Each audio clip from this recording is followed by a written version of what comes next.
محمد سفیان، قربانی کرنے کا طریقہ بتائیے آپ۔ بسم اللہ الرحمن الرحیم۔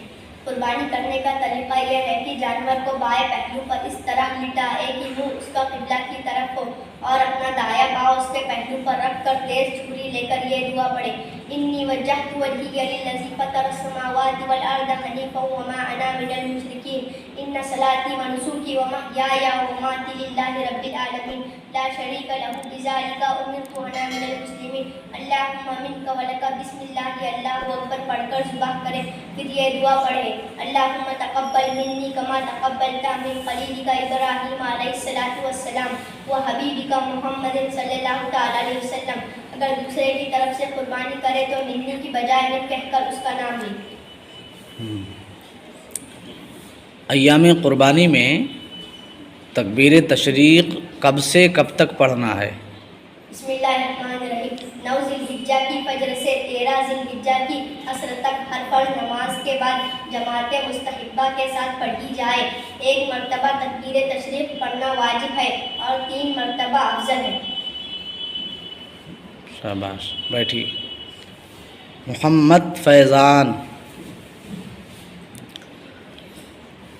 آپ بتائیے، مالک نصاب اگر کسی وجہ سے قربانی نہ کر سکا اور ایام قربانی گزر گئے تو اس کے لیے کیا حکم ہے؟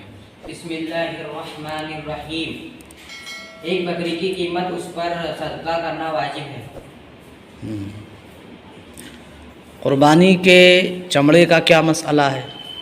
قربانی کے چمڑے کو باقی رکھتے ہوئے اپنے کام میں لا سکتے ہیں، مثلا مصلی بنائے یا مشکیزہ وغیرہ، مگر بہتر یہ ہے کہ صدقہ کر دے، مسجد یا دینی مدرسے میں دے دے یا غریب کو دے۔ شاباش، بیٹھیے۔ محمد مذکر، آپ بتائیے، کس صورت میں فقیر پر بھی قربانی کرنا واجب ہوتا ہے؟ بسم اللہ الرحمن الرحیم۔ فقیر نے اگر قربانی کی نیت سے بکرا خریدا تو اس پر اسی معین جانور کی قربانی واجب ہو جائے گی، اور منت ماننے کی صورت میں بھی فقیر پر قربانی واجب ہو جائے گی۔